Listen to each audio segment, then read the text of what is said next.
YouTube and anybody watching on social media. Today I'm going to talk about a topic that I've been meaning to talk about as well.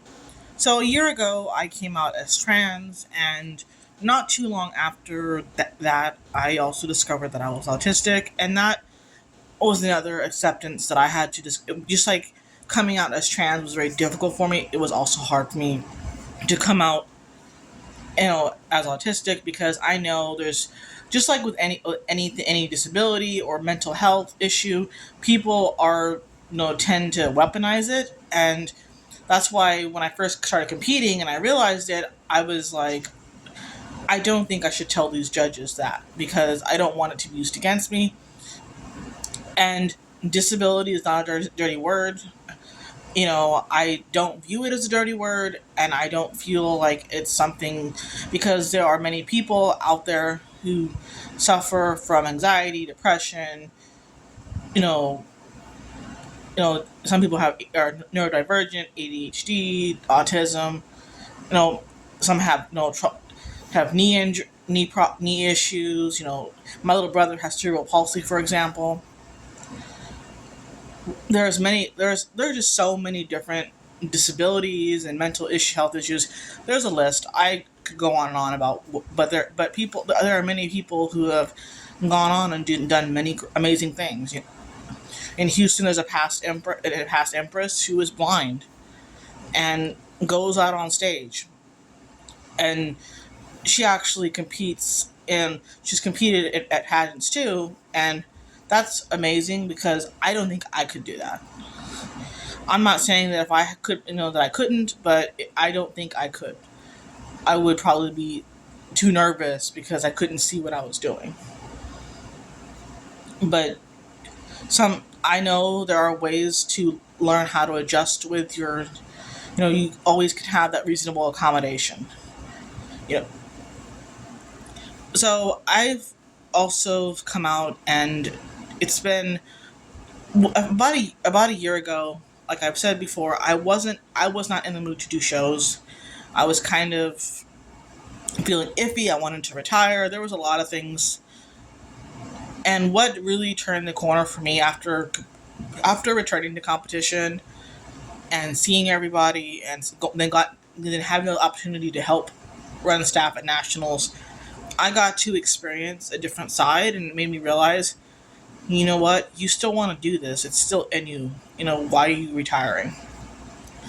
And that was my progress into where we're at now in August. Now, I think it is still, like I said before, 4 months ago, I had no titles whatsoever. No state titles, no local titles, nothing. I was kind of just, I wasn't getting booked. I wasn't really doing anything. And then all of a sudden, not all of a sudden, shortly, like end of April, I started taking antidepressants and in December, I started tea. And so my mood was getting better and better as far as my depression and my anxiety. Do I still get overwhelmed, overstimulated, anxious in certain situations? Of course I do. I mean, I still have, when the store gets too crowded, or when people are not being conscious of personal space, because we're still in a pandemic, and I make jokes that forget social distancing. How about personal space? So that's kind of, my opinion on that one is that people are gonna, even before COVID, I kept, like, if a row was too crowded, I would just pass it up, or I would go around or whatever. So I've been given the opportunity to, like, I ended up winning Miss July for the talent night. I won Independence Day, about a month ago. I earned the Texas title for Renaissance. I wasn't going to do Renaissance, sorry, I almost pronounced it wrong. But I was encouraged by several people to do it. And like I've said, I don't regret doing it. I wasn't expecting to win, but I think given the time that I had and what I had, I think I did a pretty damn good job. And I think everybody was absolutely shocked about what I pulled off. Now, I'm going in a totally different direction for Diva this season. I'm not gonna do flags. I'm already gonna say that. I'm not doing flags. I love doing flags personally. I might bring it back to nationals, but I don't know yet. I may, because prelim at the prelim level, you really want to be clean. You want to have. You don't want them to deduct you for dropping a flag or you missing a move. I mean, they don't know your choreography or routine, but they can tell when you lose your focus. And I've had that happen more than I should, or they deduct me for not lip syncing while I'm doing flag, which is very difficult. I've been getting in the habit of doing it, but I don't think, like, I've watched some of the videos of me doing it and I was lip syncing, so I don't, maybe they didn't think I was moving my mouth big enough or something. But when I'm trying to do the routine, I'm making the expressions and but flag is part of me. It's, and I'm glad that I brought that back, and I still am doing it for shows here, but it's not gonna be done in every show. Like, I don't have to do flag every show. I can do ballets, like I've said. I have a variety. So this past weekend I had two shows, and I did, like I've said on the other vlog, I was pissed off at Brian. I already gave out his name. Sorry. He sues me. What is he gonna sue me for? I'm not lying about anything or slandering him. The things he said to me, and it's not the first time he said something to me like that, because a while back, because he knows my mom and my stepdad, Mark, said to me, "You're not as dumb as you look," or "I'm not as stupid as you look," and I'm like, really? Like, I was being polite in that moment. Like, then I was being nice, but I'm not going to put up with that anymore. Like I've said, I don't care if you're the Queen Mother. I don't care if you're the president. You don't talk to me that way, especially if I've done nothing to disrespect you. Sure, you don't that I'm trans. You don't accept that I'm trans. That's fine, and that's there's no such thing as being trans enough, and it took me a long time to learn that because I was self conscious about it. Like, before I came out as trans, I truly was self conscious about being trans, just like being autistic. I thought people were going to say that the expression, "You don't look autistic." I mean, maybe I don't, but it's because I'm good at masking. Like, I've masked my whole life to be something I'm not, and now that I'm unmasking, it's either gonna go in my favor or people are gonna hate me. But that's just what I do. I'm still gonna do shows, I'm still gonna compete in pageants, I'm still gonna do what I know how to do. If people like it, great. If they don't, oh well. I keep on saying that, but it's the truth. It's a fact. I decided, that I was gonna, do what I know how to do, and not try. Like, I love doing. Like, I don't do most of what the queens do. Yeah, there are top 40 songs I do, but most of the songs I do are not what they do, and that's fine because everybody has a different style, and I want to enjoy what I perform. There's very few songs that I go on stage and I don't enjoy doing. And it's, yes, there are shows where there's a theme and I have to follow the theme, especially for the court. So when a court show has a theme that I'm not into, sometimes I will find something I like and do that in that theme. And that makes for a good number to do. Because if I can get into it, then we'll have a solid performance. So I've been busy, and I just gave my dog a bath. She's sleeping. And I'm trying to go on stage and represent. Like, I have so much going on, and I'm on the fence about even going to New Mexico now because I've realized that Diva is going to become really expensive now. Now that I'm willing to dish out the money for it, but it's already August, and if Texas is November, or whenever, or if I do an early prelim Also have newcomer to worry about. I have to think about that. And I had that happen in 2016 where I competed for Diva the first year and I did not. I went to Iowa that year and Austin and San Antonio, but I did not go to any coordinations after that. I mean, I still want to go to New Mexico because I've never been there, but and I already have my Greyhound ticket. I don't know if I can get that credit back. And if I can't, then that ticket's going to go to waste. I'm going to lose it. Because coordination is expensive too. You know, drag is an expensive hobby. Do not let anybody think that, yes, there are people who can do it on a budget. Like, I know how to do it on a budget. I hire people to make stuff too. And it's not, just like any hobby. When I used to show dogs, it was the same thing. Hobby, it was expensive. Because like, not because I didn't do dog shows all the time. I did maybe three or four a year, and they were close by. Like, I went to one in Beeville once, and then I went to one in San Marcos, and I went to I went here in town when it was still in Corpus. But at the end of the day, I still want to go out and do what I know how to do. And next season is going to be interesting because we don't know who's coming back. We don't know who's competing next season. Sorry. And we all know that it's going to be a process. I'm looking forward to seeing who comes back, who doesn't, who the new faces are. Because as someone who was the first year competing, being a new face is sometimes intimidating. But if you have the right help and the right support, you could win. And I've seen that happen too. No matter how seasoned you are, a newcomer can snatch it and beat. Because anybody can be beaten at any given day. That's how it works. It's completely up to what the judges see or don't see.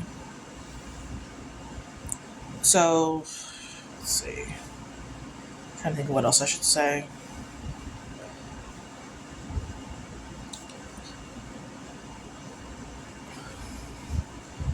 Being autistic has explained a lot of things that explains why I go through periods of having all these special interests. Like when I was growing up, I had a really big special interest in dogs and dog shows. I would read about them, study them, and I ended up handling for a short time. I still love dogs. I still love animals, and pageants, drag. That's still always going to be special interest. Color guard. When I did that in high school and brought it back, it was interesting to do that. I had to work my ass off, just like with everything else I do. I work my ass off doing everything I do. And I thought this weekend I wasn't going to be able to do the shows, but I did, and I made some okay money yesterday at Sunday's talent night as the special guest. I will not be there next weekend probably because I'm going to be coming back from Austin. And I know that coronations are a totally different beast entirely because you are in drag early, it's long evenings, and you're exhausted by the time it's all over. Trust me, I know. I know all about coronation.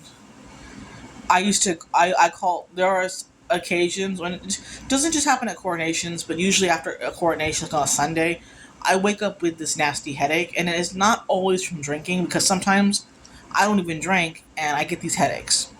I call them exhaustion hangovers because you're literally going through all the symptoms of a hangover, but without the alcohol involved. So you're probably dehydrated, you're probably tired, you probably need to take an aspirin or ibuprofen or whatever. I always keep that in my purse on hand all the time. So I literally cannot believe that would happen, but I think it's partly in due because of my autism too. Because when your emotional energy that you put To do drag, it takes a lot of emotional and physical energy to do it. Drag is exhausting. Do not tell anybody that it's not as easy as it looks. Like the song Alaska says, it's not as easy as it looks, darling. Because it's not. I mean,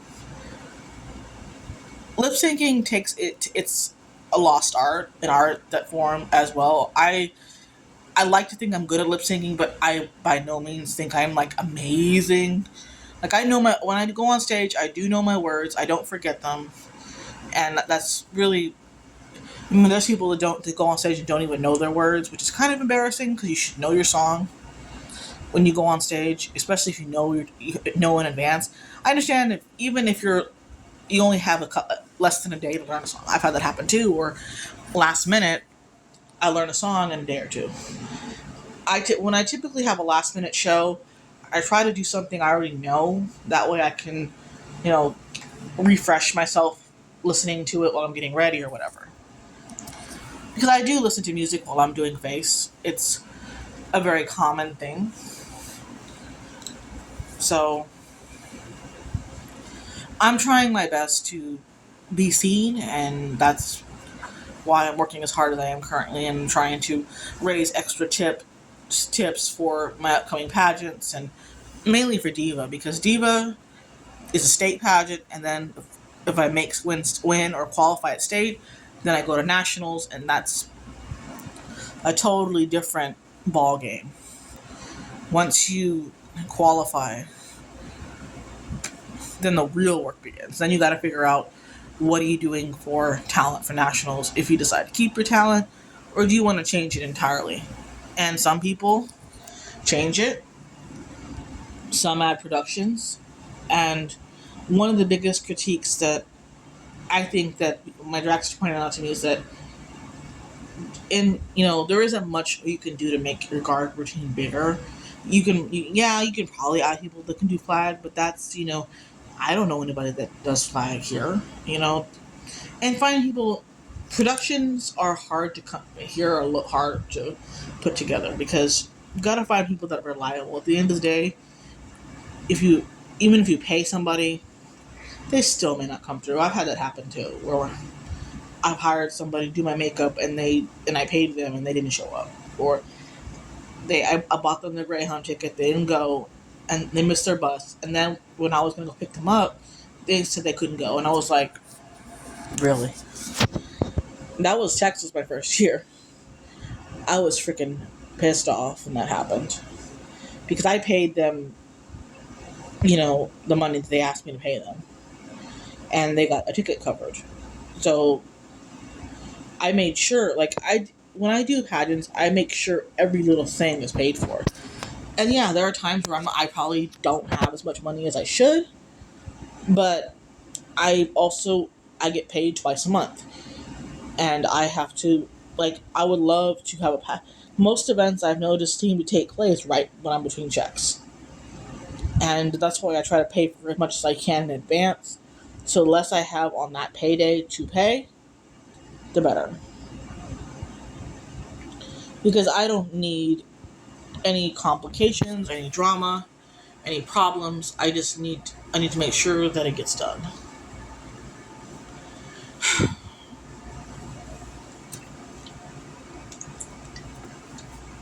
So that being said, I thank everybody for their support. It's been, like I said, it's been a journey, and I'm still trying to get things done and started, and we're gonna see what happens.